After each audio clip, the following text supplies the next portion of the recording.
I will edit this part out. All right, our guest today is Steve Kornacki. He's the national political correspondent for NBC News and MSNBC, and Bill Scher from Politico magazine. We're going to start off taking turns talking with Steve and interviewing him. But Steve, welcome back to the podcast. Thanks for having me. Of course, these days don't have anywhere else to be. It's been a real benefit to us that people are trapped at home. It's great. I want to start off just talking about the state of the election and the polls. If you believe the polls, then it looks like Donald Trump is headed to almost sure disaster. But we've seen in the past with Michael Dukakis, I think he was up, 17 points in late July. Do you believe the polls? And is there a chance for a George H.W. Bush-like comeback? I tend to believe them. I don't put blind faith, in the polls. If something looked really out of whack, I think I'd take note and try to scrutinize it a bit. But I guess I operate from the view that in 2016, they were pretty accurate. There was volatility in that race nationally. The volatility was basically that, Trump would say something that was seen as out of bounds. There'd be the Access Hollywood tape, something like that. And his numbers would drop. He'd drop, 4, 5, 6 points. And Clinton would open up what seemed to be a big lead. But Clinton was really never getting above 50% in that race. Trump kept, after moments like that, it kept tightening to, 3, 4 points, something in that range. He never got ahead. He certainly seemed to be down at a level where I thought, even if he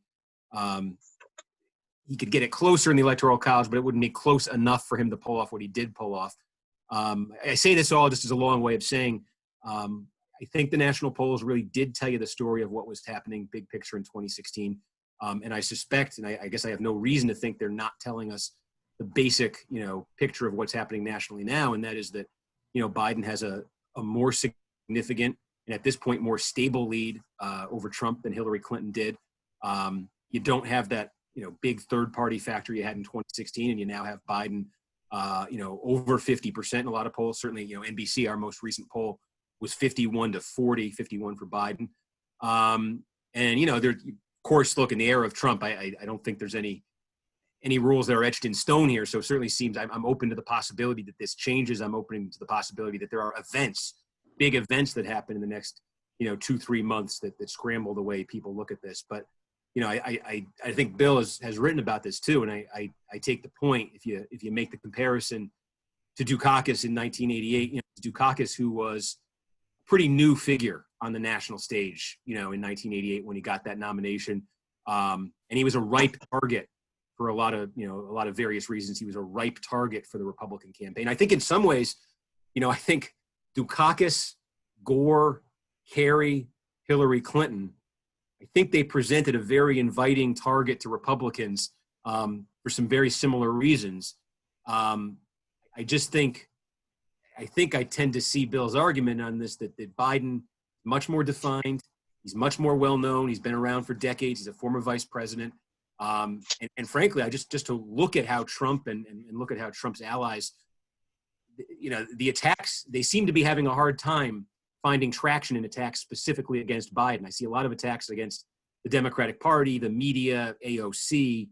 I don't see as much against Biden specifically. And I just wonder, I don't know that he presents the kind of target that Dukakis did or that Hillary Clinton did. So to that point, and I appreciate the shout out, Steve, there was this big argument in the Democratic primary about what was the right model to beat Trump and beat Republicans generally. Do you energize the base, or do you have a moderate that can appeal to the swing?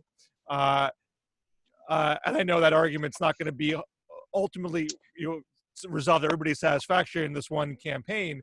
But as you are at MSNBC, you're in the orbit of a lot of left-leaning punditry and left-leaning commentators. I hadn't noticed. Is anybody saying to you, you know what, I thought Biden was the wrong guy here. I thought this was the wrong model, and I'm rethinking my view, seeing how hard a target he is for Trump to exploit? Yeah, well, I can't tell you. I've actually heard that here at 30 Rock because I'm like the only one in the building, so not many people for me to talk to here. But I've heard that in general, and I guess the one thought I have on that I'm curious about, and that I think may end up going untested in this campaign, just due to the nature of events. Biden, fair or not, Biden has that reputation for sticking his foot in his mouth, for saying things that get him in needless trouble, and for stirring up needless controversy. That's not been tested in the last couple months because he's been pretty invisible. And when he's been visible, they're very scripted events. You don't have him. You had one session there with reporters a couple weeks ago. You just don't have the kinds of events and circumstances and conditions of a campaign that have brought that out in Biden in the past. I do wonder, in the swirl of kind of a modern media, social media driven national campaign that we had known, right up until March, I do wonder a bit how Biden would have held up in that. I think, just the conditions of this campaign play so perfectly to well-known, does not fall for a lot of that bait that I think Trump and Republicans are putting out there on these hot button cultural issues that I think a lot of those other Democrats might have taken. He's not taking. The one thing that's not been tested and just may not be tested is, just Biden in that, climate of a national campaign. I've known it before COVID. Just may not be tested, and maybe that is the making of a perfect candidate, right? No, you're right. It's he may not be tested, and I think that's great for Biden. I mean, call it luck or whatever, but things have fallen perfectly so far for Joe Biden. And I'm wondering, Steve, we were talking before we started the Zoom call about the convention, or about Trump canceling the Republican convention. Are conventions canceled forever? Like, do you think that are we ever going to go back to? By the way, and Bill and I have been loving watching your the videos that you've been tweeting about the 1988 convention, and we love the history stuff. I talk about Bill like we're married.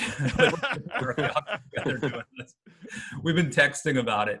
But I'm wondering, will there ever be another moment where there, thousands of people, delegates in a convention hall, and the balloons drop, or is this the end of that? Yeah, I'm wondering. I'm sentimental for those things, as you can tell.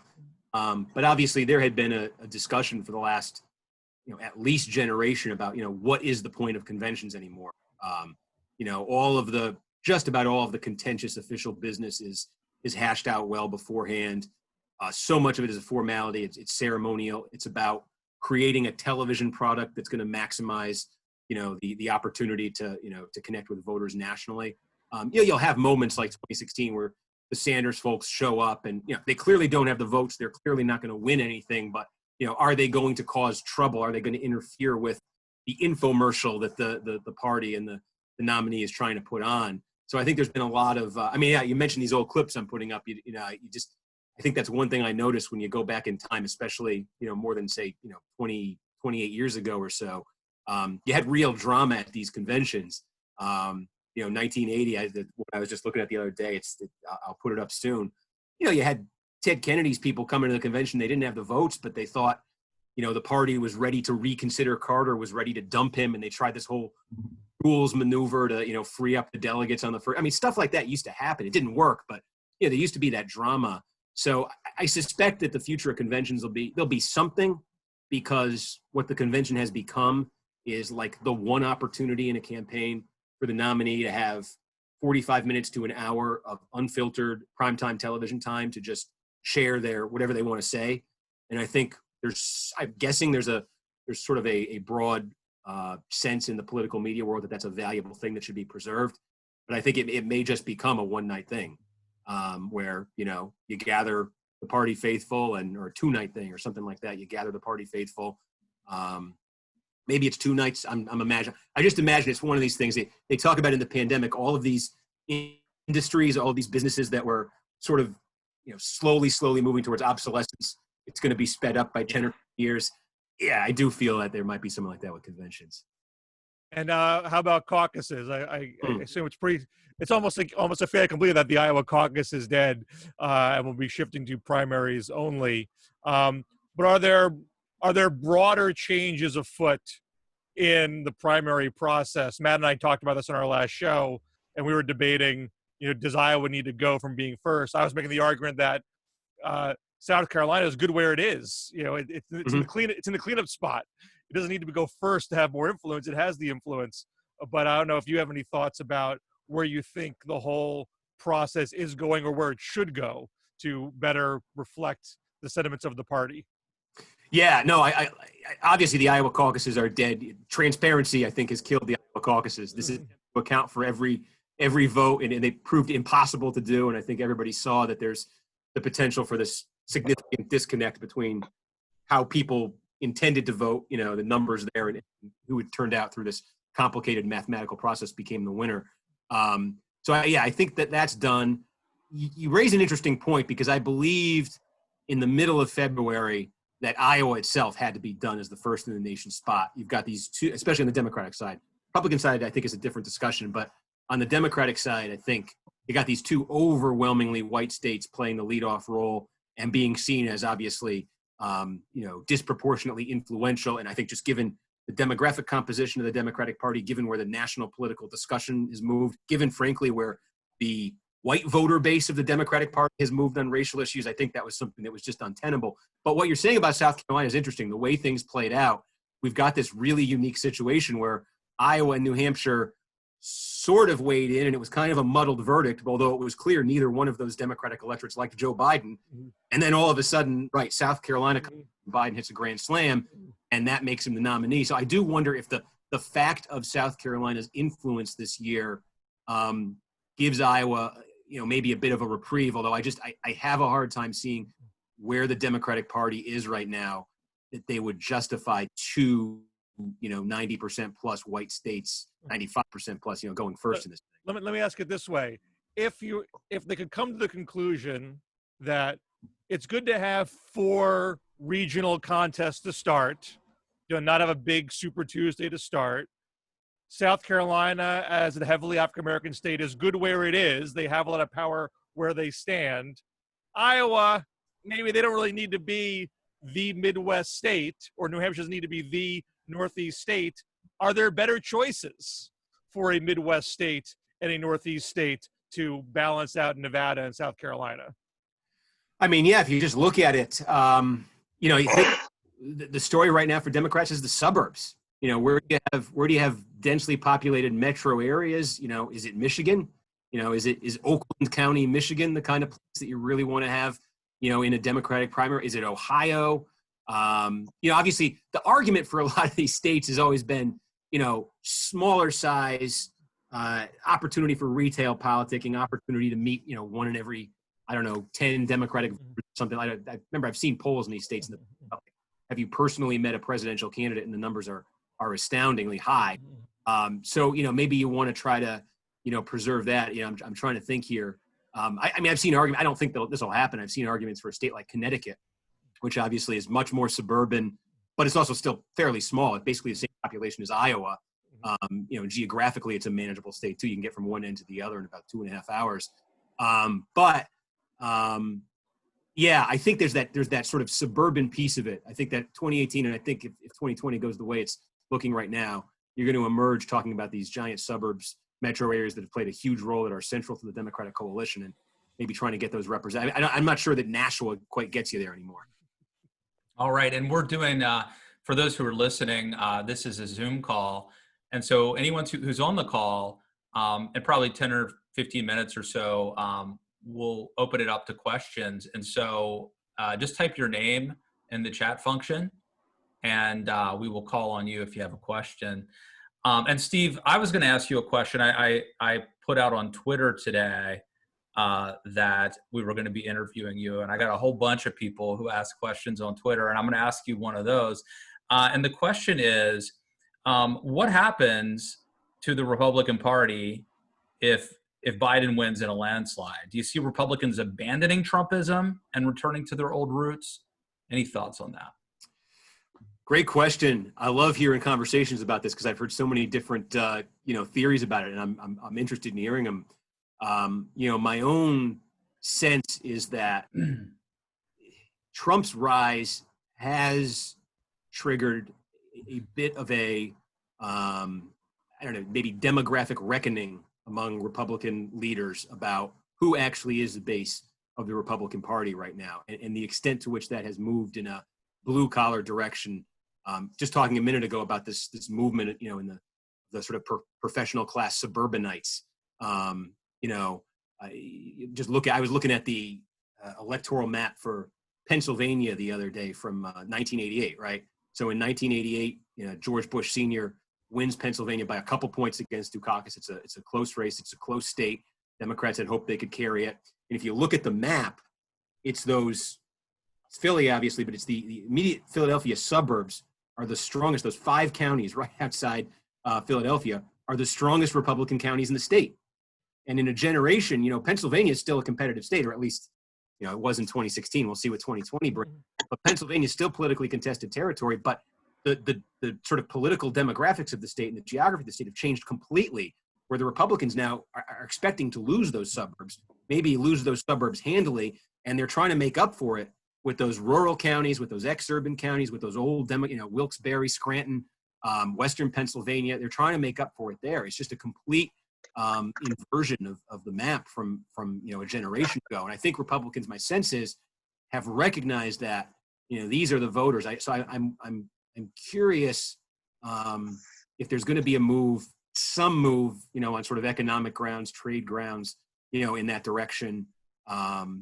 I'm curious if that becomes more of a permanent. I think Ted Cruz had made a comment about this the other day. If this is in my head, maybe I'm confusing with something else. But I think Cruz had basically said, it's a blue collar party now. I may be getting that wrong, but yeah, I suspect, I've certainly heard the theories that it's nothing to Trumpism except Trump himself. Once he's gone, it's back to cuts in business and all that. I guess my hunch is it's not that, but. Yeah, I think it was Ross Dalton recently who said that that the Republican Party today is the FDR coalition minus African Americans, which speaks to that reordering. Hey Matt, we got a lot of questions in the chat queue. So I don't know how much we want you and I want to go keep to asking. them? We can go to them if you're ready, and then you and I could intersperse throughout if we want. I think that might work well. Go for it. Well, I guess who's at the top of the list here? So Jonathan? Hey, Steve. So my question is, there's another MSNBC favorite, Dr. Rachel Bitecofer, who argues that this is going to come down to turnout, which party can turn out their base. And she argues that it seems that Republicans have sort of figured this out, Democrats less so. Do you agree with that? And what do you see turnout playing a role? Yeah, I guess it's my view now is that if the polls continue to look like they do right now, this is not about who can flex their muscle the most on the base. This is about something broader happening with Trump's support just eroding and Biden being a comfortable enough alternative. I think that's the story of the polling right now. If this were to become a closer race, obviously that could be a different story. My sense on that, though, is I have not seen exactly what she said on this, but in general, the idea that Republicans have figured this out, I think Republicans, certainly Republican leaders I've talked to, were as surprised as anybody by the turnout that they saw in these rural places in these ex-urban areas in 2016. I think it surprised them. And I remember, you're driving out, maybe some of you had this experience, but like if you were driving away from New York City, Philadelphia, Chicago, any of the population centers, and you got out, even an hour or so away in 2016, you saw Trump signs, but the Trump signs were all homemade. These were not campaign issued signs. These were not people who clearly been contacted by the campaign and been, they had them. It is organic. I mean, it was just, I think, a certain sort of demographic in that sort of northern tier of the country, Appalachian, but also, Western New York, North Country, New York, what is it, Northeast Kingdom in Vermont. I'm thinking of all these towns, all these counties that had these giant 20 to 30 point swings from Obama to Trump. And I think it was really kind of an organic thing there. And it was as surprising to the Republicans. I know that certainly there are some who've tried to take credit for data operations and stuff. I don't think that's what it was. I know there's been campaigns that have been talking for years about trying to get to these types of voters. I think Trump just reached that. It's some combination of Trump's antics and Hillary Clinton. It just triggered something in there. And that was a theory of mine after the 2020 primary. Biden won Super Tuesday with no money and no campaign staff. But the connection was already, I mean, the free media was there. You had this huge free media component, as Trump had in 2016. And if you can connect on that level, all the campaign machinations seem to make a lot less difference. And it seems like in this case, if Biden's just winning the argument, the meta argument, the rest doesn't matter as much. Right. Yeah, and I feel like there's poor, campaign professionals who've made a career off of, we're going to organize and we're going to get lists. We're going to, I need money for an office. Biden was winning states where he hadn't even set foot and where there were no Biden.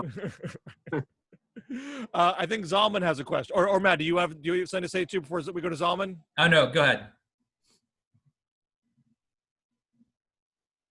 1 second. Oh, we hear you. Can you hear me? Yeah. Yes. Okay, so I'll try to take it in a few parts. Number one, regarding if the polls are off or if this is a 1988 again with Michael Dukakis, if I have it right, I think that poll that everybody's busy sharing again and again and again about Michael Dukakis being 17 points ahead was a single outlier poll. If I have it correctly, on the average of polls, he never was by double digits. Forget about 17 points ahead. Is that correct? Well, he did. I would say, they didn't have polling averages back then like they do now, but I would say there was a period of about 2 weeks, right around this time. It was July. I have the date because I put the video up last week. It was July 21st, 88. Dukakis accepted the Democratic nomination.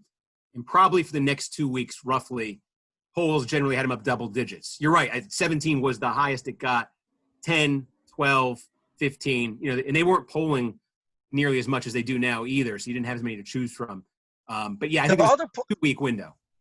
The other point, which I haven't seen anybody mention it, which I find kind of shocking, as off as the polls were in some states in 2016 and the averages, Hillary Clinton across the board got more in the actual vote in every single state than the average of Free Clear Politics predicted she will get. Although she lost some of them, shockingly so, she still ended up getting a better margin.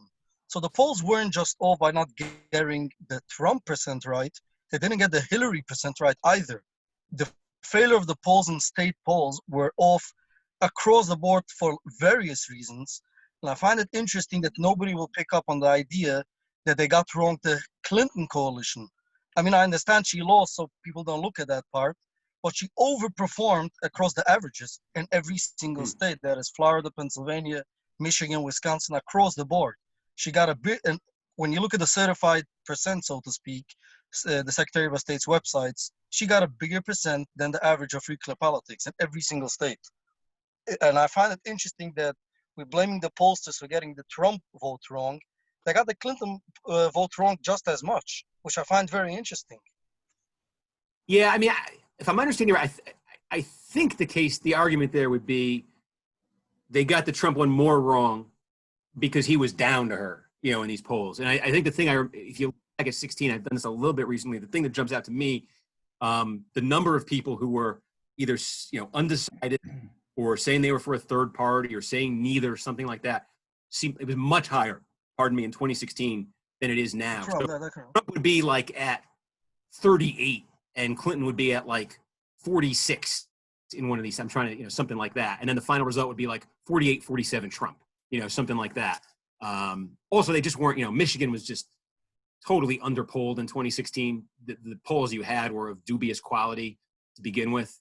And I don't want to pick on anybody. The Marquette poll, Marquette Law in Wisconsin, I think they do a great job. I think he's a great pollster. Yeah, they totally missed it. By the way, they got the Clinton margin perfect to the dot. Yeah. They missed on Trump totally. Right, yeah, they had him down 6-7, yeah. Yeah. That could just be undecided coming in late, not that the poll is wrong. Yes, just as a late break. Mr. Trafalgar polling argues that he picked up type of people that most pollsters wouldn't consider as voting people. I would argue that it was him going into the field literally the last weekend, so he picked up a lot of undecideds.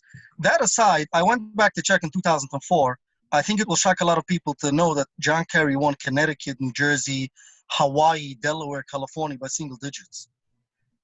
George W. Bush, while losing Pennsylvania and Michigan, got about the same and even outright better in the percent and in the raw vote than Donald Trump. Mitt Romney got more of the raw vote in Wisconsin. I mean, Donald Trump did worse than even McCain in New Mexico in a four-way race.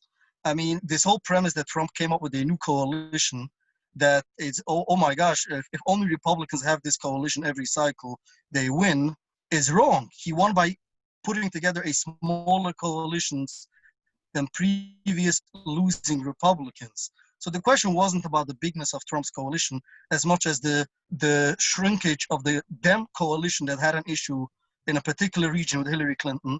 They all stayed home and didn't vote or voted third party. It's not that Trump came up with the secret to enlarge a Republican coalition. I mean, it's not what Barack Obama did, let's say, in Virginia, Colorado, and Nevada in 2008 and in 2012. What I would say, though, is you mentioned 2004, and I think 2004 is an underrated, it was a precursor to 2016 demographically. No, but even in 2000, George Bush did better in Wisconsin.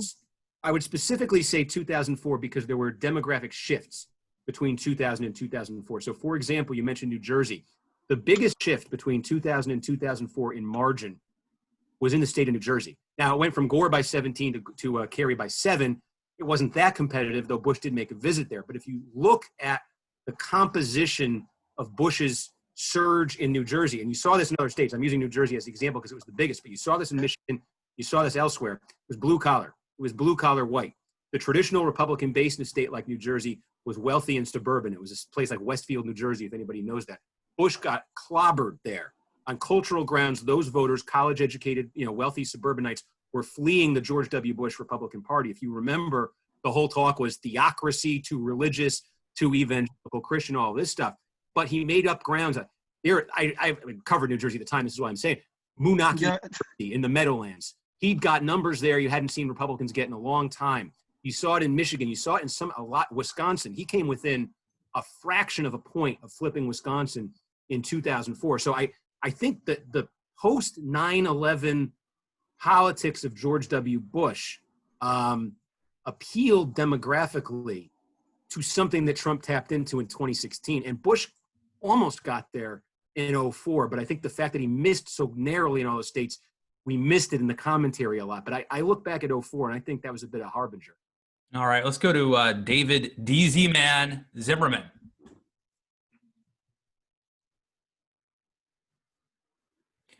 And you're on mute. Let me unmute you. I'm trying to. There you are. Okay, here I am.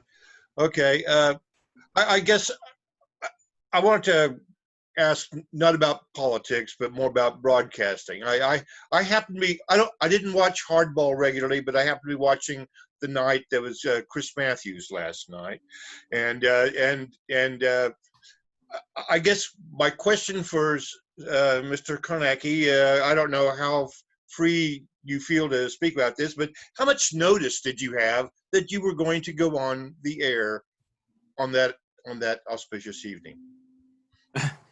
No, so I knew that something like that was going to happen. I did not know, everything about it exactly. I didn't know what he'd be saying. I didn't know. So I was ready to some degree. I did not think. Did you know he was going to walk off the air? I knew I'd be there for some of the hour. I didn't know how, how quick that was going to be. So it was. I would put it this way: it was faster than I expected, and longer than you expected, perhaps. Well, yeah, and the other thing too was just that I wasn't ready for either. They wanted to keep this for obvious reasons. They wanted to let him, make the announcement, and so the stagehands, the director. Nobody really knew to be ready in the studio where I was standing. So he made his announcement. They went to commercial. I had to was there a script? The folks, hey, I'm going on the air here in 3 minutes, and nobody had been told. Was there a script set up for the whole program? Not for that segment coming back. I said, look, let me react like everybody. I felt like I didn't want to look like I'm coming in there and I got some big plan and oh, hey, let me talk about the election now. I felt like, look, I thought it was a very powerful statement he just made. I think it was a very, obviously difficult moment for him. I think he's had very decorated career. And I like the guy. yeah, I personally, I have nothing but fondness for him. He was a little wacky, but he was in general, I liked him. He was. Hey, Steve, speaking of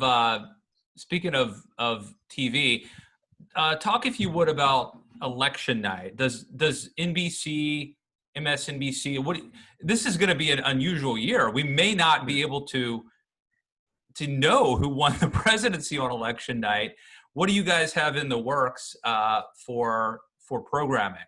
Yeah, it's a good question. I'd like to know the answer. I think we're trying to figure it out, like everybody else. Obviously, could be a week, could be 2 weeks. If you're looking at, these New York congressional primaries, be a month. The one thought that I have right now is just watching these different states try to do it with their primaries. Texas had their primary recently. They were pretty quick with getting a lot of their votes counted. And I wonder in my mind, Texas and Florida are the two that I'm kind of thinking of where we may get a substantial amount of the vote that night. And if you're getting a Texas vote and Biden's leading or it's just close, I think that could be an indicator of what's happening. If you're getting Florida and Biden's up significantly, and as the polling shows right now, we'll see. But if you got something like that, even if you don't have a lot of the other states, obviously you wouldn't call the election. Obviously you got to wait and see. But, we might not be flying quite as blind. Obviously, look, the very truncated version of it in 2016 was, I remember the sequence. We saw Florida. We started to see those Gulf Coast counties in Florida coming in huge for Trump. We saw him get the lead statewide. We knew at that moment the exit poll was wrong. Pretty quickly, Trump was on his way to winning Florida. Once we saw that, it's like, well, okay, something might be happening here. I remember looking up at North Carolina. You could see it in Carolina. I looked up at Virginia, and Clinton's going to win Virginia, but it's going to be a lot closer than we thought. Remember, Tim Kaine's home state. Remember, going to be a lot closer than we thought. Then 9 p.m. we start getting those, Michigan and Wisconsin. Let me ask you this, Steve. For me, I'm slow on the uptake. I remember election night. I was in New York, close to the Trump headquarters where they were having their victory party. Yep. Because I was going to be on CNN. I was on like at 5 a.m. So I stayed up all night. And for me, it was when, the senator from Wisconsin that was supposed to lose. Oh, Ron Johnson, yep. When he won handily, this is probably long after you had figured out that Trump was going to win. But that's when it really hit me. Oh, yeah, this is happening. And I remember that night on election night, there were people who were saying, "Hey, don't count Trump out," who were kind of being mocked.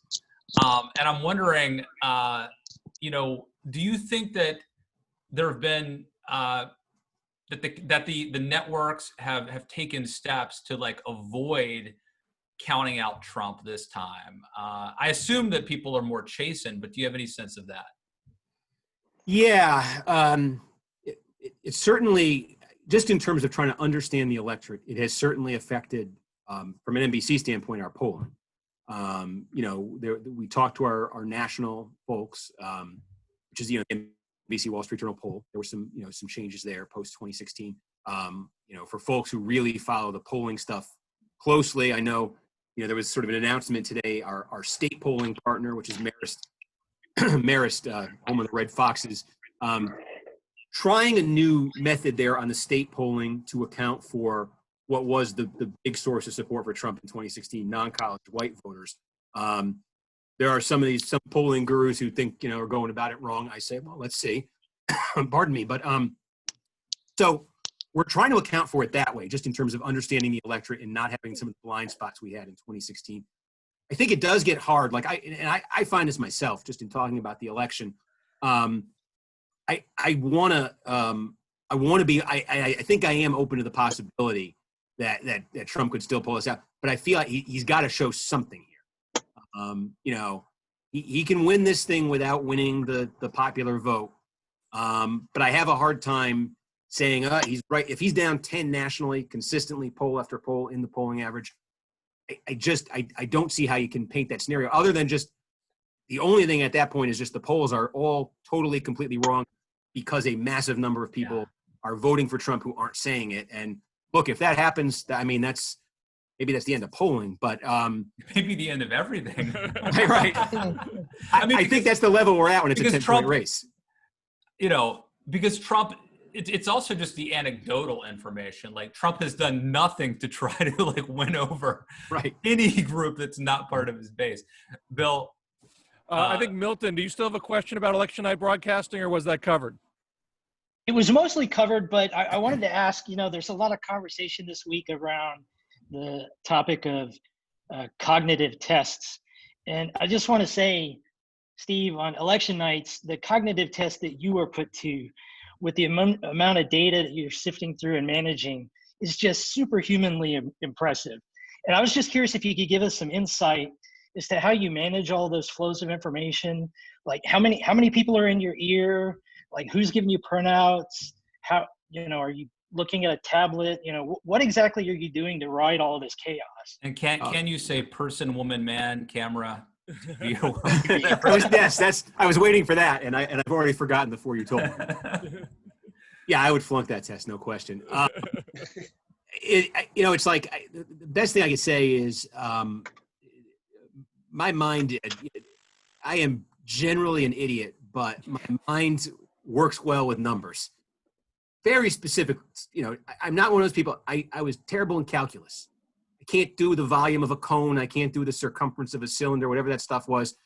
I remember taking the AP test in high school, and the teacher said nobody had ever gotten lower than a 3. I think I got a 1. I'm terrible at that stuff. I can simple numbers. I can remember numbers. 12, you know, I can remember them very easily, and I can do computational math quickly. And my sense of the world is kind of based in number. You know, how big is a state? You know, I try to remember roughly what the population is. That's just kind of the way my mind works. So I think it's just suited well for what, you know, election night entails. I like learning about kind of the political geography of the country. You know, I like kind of just, honestly, I took a vacation in 2018 and I drove around Ohio. I just kind of wanted to understand the kind of the geography, the culture, the politics of Ohio. And I just drove around. I saw the NFL Hall of Fame too. That was pretty fun. But it's kind of suited to, the nature of it is kind of suited to what I'm interested in. I love, here's the county, you know, Mercer County, New Jersey. We wouldn't talk about it on the air. It won't be interesting. But like, here's the final vote. You know, Biden has won it by 18. Here's what it was in 2016. Here's what it was in 20. And just seeing what the evolution is, what the trends are. I'm really interested in that kind of stuff. And so it's you know, they gave me this job doing the board in 2014. It had been Chuck Todd. He went off to do, you know, he's still with MS. He does the 1 hour a day, but he used to do the board for MS and elections. He got Meet the Press in 2014, and the job was open, and I was hoping they'd ask me to do it, and they did, and it was a good match. That's fun. All right. And you're great at it, by the way, as everyone knows. No, thank you. It's fun. It's fun watching. Let's go to Todd. Yeah, thank you. I was wondering if you had any news or insights into what's happening in like Senate races that don't get a lot of attention. I'm thinking like Montana and Iowa and even Kansas. Mm-hmm. So anything you have to offer would be welcome. Yeah, I mean, for Kansas, we're looking at that Republican primary. You know, is Kobach going to get the Republican nomination? Democrats certainly believe, and I think there's some reason to suspect that if he does, that becomes a very competitive race. You know, and again, Kansas is one of those. It's one of those states where there was a bit of a, I guess, false alarm in 2016. I do remember there was a point in 2016 when there was some state polling coming out of Kansas that had Clinton within, I want to say 5 or 6 points. And, you know, what you would attribute that to is sort of it's Johnson County, Kansas. It's the bedroom communities in the Kansas side of Kansas City, Overland Park, you know, that kind of place. Again, this is right there in the wheelhouse of that college plus white demographic that Democrats have been really tapping into. It seemed like there were some opportunities there for Democrats in 2016. Did not pan out, certainly. But in 2018, that's where they won. It's one of the House seats they picked up, you know, in 2018. Presidential race, you know, I expect to be less uncompetitive in Kansas than in 2016. I guess I'd put it that way. And if you have a presidential race that's, you know, I don't know, 10 points, 8 points, maybe less, something like that in Kansas, and you have Kobach as the Republican Senate candidate, I think that could be an opportunity there for Democrats. Montana, they're scant polling, but it certainly suggests that's one of those states where, okay, that's a Trump by 21 state in 2016. That's a state that not too long ago, Max Baucus, Democrat, was a senator. That's a state that elects Democrats governor. You got to go back to the 90s, but it is a state Bill Clinton, was able to carry. It was a state. Obama-Biden was won it. Was very competitive in, right? They were 3 points, short. So it's, Bullock seems to be competitive there in Iowa. We've had some real polling in Iowa, and Teresa Greenfield, the Democratic nominee, very competitive, with Joni Ernst. And Iowa's one of those states. If you're talking about a 10-point race nationally, if it actually stays there, and that's a huge if, obviously, but in a situation like that, then sure, Iowa could absolutely go right back into the toss-up column in the presidential race. I mean, that has more. Iowa has more. 1/3 of the state, basically 1/3 of the counties in the state are those Obama-Trump counties, especially along kind of the Mississippi River. You've just got. It's a voter I don't think is lost to the Democrats, at least with Joe Biden as the nominee, in 2020. Let me ask you a VP question. If you want to, give a specific name that you think is the right choice, by all means, go ahead. But what do you think is the right logic behind the VP pick, both historically and in Biden's current situation? Can they actually flip a state? Is it about juicing the base, or is it about reaching over to the middle? Is it more about governing than the election? And beyond Biden, is there any logic to Trump making call it an audible, being that he's down so much? Yeah, I mean, my general, take on the VP slot is, I love talking about it as much as anybody else, but it doesn't matter electorally. The example I always use, it's dated now. It was Lloyd Bentsen with Michael Dukakis in 1988. There has never been, again, fair or not, I'm just talking in terms of how the public perceived it. You could see it in the polling. I don't think there's ever been a bigger mismatch in a vice presidential matchup than Lloyd Bentsen versus Dan Quayle in 1988. And of course, that's when Bentsen got off that devastating debate line, Senator, you're no Jack Kennedy. And Bentsen still lost his home state by 21 points. Now, look, George Bush was from Texas, and Bentsen was running for the Senate that year, so still on the ballot for Texas. But anyway, I don't think he provided any benefit there. I remember Democrats in 2004, a little bit more recent, believing that John Edwards could make North Carolina competitive in 2004. That certainly didn't pan out. My sense on the Biden one is, look, he's already kind of limited his range of possibilities here. It's not going to be a man. We know that. It's going to be a woman. And I tend to think, look, it's politically, think of somebody who's not going to, do any harm, vet them well and make sure there's not going to be any surprises there. And then I think there's an unusual degree to which the Biden pick, I think, is about who he thinks should lead the party next. He's in a position there to basically, almost anoint somebody. Again, maybe he gets elected, served 4 years, and runs for re-election, and this is the 2028 conversation. But I think certainly somebody who's going to turn 82 in his first term in office, that conversation about, is this a one-term president? Is the vice president going to run next time? I think that takes on new weight. So, but are we sure that George Bush doesn't want to do that Biden doesn't want to do like Bush and get a Cheney, somebody that definitely will not run for the nomination?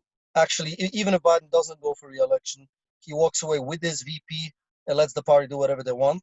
Yeah, I mean, if you look at the names in circulation, most widely, look, Karen Bass, Congressman from California, is getting some attention lately. I think she is 66 years old. Maybe, possibly, that would be somebody like that. But I got to imagine somebody like Karen Bass, given the vice presidency, would be interested in the presidency. Cheney clearly wasn't. Cheney clearly had some interest in the vice presidency, particularly under Bush. Look, if it's Kamala Harris, presidential interest. Val Demings, I'm sure, presidential interest. Susan Rice, as I'm just looking at the names that are out there, unless there's a surprise, I don't think I see him going that route. It's not so much as a surprise. I can find Biden decide to go back to Klobuchar or even Elizabeth Warren solely for the reason that he would believe they will not run, and at least. I don't believe Klobuchar wouldn't run. Warren won't. I think she'll be too old to do that to the party. She's already 70. I don't think after Biden she can do it again. Yeah, I mean, there's a whole conversation there about what age look, if the 74-year-old incumbent president is defeated by his 78-year-old challenger, I don't know what's going to be too old in the future, you know? Just to make one point about Lloyd Benson, his team knew that Quayle was prone to making Kennedy comparisons and had prepared that line. If you watch the video, you can see the smile on Benson's face that he's ready to go as soon as Quayle's done talking. It's fantastic. Matt, you had something? Yeah, right. I think we're coming up on our time limit, so I know we got Rob on deck. And maybe we might have time for one more after that. But my question is for Steve. So Bill and I were recently talking, and he was saying that, you know, my goal is for the Republican Party to go back or forward to a sort of Reaganism. The Lincoln Project apparently wants to go to Eisenhower as the last good Republican. In both cases, though, it just occurred to me we are hearkening back to an era before Newt Gingrich. And I know in your great book, The Red and the Blue, you talk about Newt as being maybe the beginning of the era of polarization we have. And I'm wondering if you have any thoughts of that in light of these developments regarding the debate over the future of the Republican Party. Yeah, I mean, I guess Newt obviously was central to my book, was central to the 1990s, is central to a lot that has, you know, come after. I think, and I say this as somebody who's written about, I think he gets a bit of a bad rap in this sense. I think there was an inevitability to his style of politics, because what his style of politics really recognized was the evolution of mass media, of national media, of the possibility of using national media and mass media to remake politics, to get away from, to nationalize elections. You know, I always say, like, the big sort of, the last lion of Democratic House speakers before Newt Gingrich, it was Tip O'Neill. You know, there was you know, Foley in between, but, and Wright, but Tip O'Neill was the one who said all politics is local. And, you know, it was back in those days when, you know, the National Democratic Party was just this amalgamation of sort of regional interests, vastly different, you know, in the 1950s and 60s, Southern segregationists who were Democrats in the same party with, you know, Union guys from the North, African Americans, you know, from New York, from Illinois, share the same party. Republicans, you know, at total, complete political liberals from Massachusetts, from the Northeast, you know, sharing a party with, you know, Taft, you know, isolationists from the Midwest. I mean, so there's just this total wide range. And I think a lot of that had to do with just regionalism in this country. Media was not at a place yet where everybody in every corner of the country was consuming the same thing. And I think Newt recognized, starting in the late 70s, the rise of cable television. You know, you had national broadcast networks. Now you had cable television. Now you had C-SPAN. Now you had a video camera that was in the house. He saw in that video camera in the house an opportunity to basically put a show on for all Americans, and to get Americans in different parts of the country thinking about politics as, hey, it's that thing I see on TV. And I think that's just, I guess it's something that makes me, and I'm not talking specifically about Newt here now, I'm just talking about where politics is. It makes me a lot apprehensive about where this is all going, because I think, you know, what media has become and where it's going is just even more national, even more personalized. You know, we live in the, you know, cable television is practically obsolete now, right? Now Yeah. It's your phone. We're on Zoom, man. It's your, right. Yeah. Didn't know what this was 2 months ago, you know? Me neither. Rob, you had an observation you wanted to add? Do we have Rob? Rob Nappel, paging Rob Nappel. Is my audio coming through? I hear you a little bit, but it's a little faint. Okay. Can you hear me now? Yeah, Yeah, there you go. All right.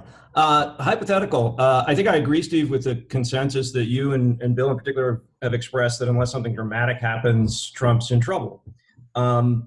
You're Vladimir Putin and you want something dramatic to happen. What do you do? Endorse Biden. I like it. That's pretty clever. That's a devious mind, Steve. I'm just Yeah.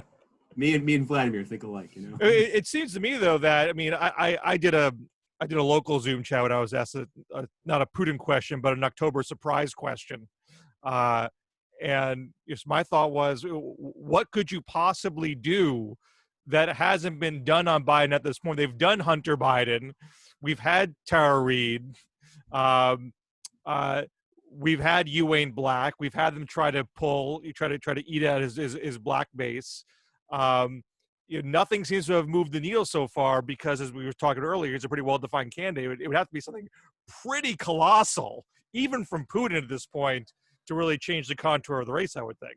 Well, I think you might be a little stuck in your lane, Bill, because the thing that terrifies me is thinking bigger, outside of politics. Yeah.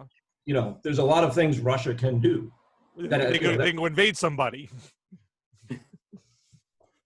I mean, I think there's all. But even that sort of stuff. I mean, I could see Trump. Excuse me for hijacking the floor, Steve.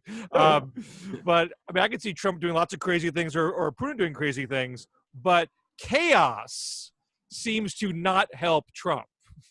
Chaos seems to not help an incumbent. People thought that the George Floyd protests might help Trump. Yeah. But and I think that this is more specific to race, but I think there is a congenital desire on the part of white people to dislike unrest.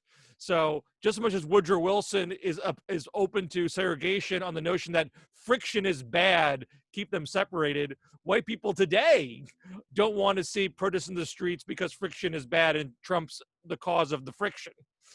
So to go beyond race, I mean, anything that's war related or instability related just strikes me as not helpful to Trump. So I don't know, can Putin cure cancer? Can Putin cure racism? Maybe that would help Trump. That's really interesting, because I think you're pointing out that if you go with the theory that Putin wants chaos in our electoral system, which I think is a good one, his interests were aligned in 2016 with Trump, but to your point, maybe they're not aligned with his 2020. So. I wonder too, if you talk about like October surprise, my mind just goes to coronavirus, and what if there were some kind of a vaccine? October 15th. Here's the vaccine. It works. It's kept the antibodies in people for 3 months. Mass production begins immediately. End of the year. Something like that. Does it change? It just seems to me that when you look at these numbers, Biden led Trump back in January in the head-to-heads. It was about 4 points, I think, 4 or 5 points. And Trump was winning on the economy. Since the coronavirus and since race relations have taken center stage, Trump's just gotten clobbered. If the temperature changes on both of those, that seems to me something that might reorient the electorate. But I have no idea. Right. But go ahead, man. Sorry. I was going to close it down, but Rob, last thought. Oh, I was saying, thinking of it that way, I don't know if it would work, but you have to almost assume that Trump is going to announce there's a vaccine in October, whether there is one or not. Why wouldn't he? All right. Well, this has been a great discussion. Always fun talking with you, Steve. Follow him on Twitter at Steve Kornacki. Get his book, The Red and the Blue. Steve Kornacki, thanks for coming on the podcast. Thank you for having me. Really enjoyed this. Awesome.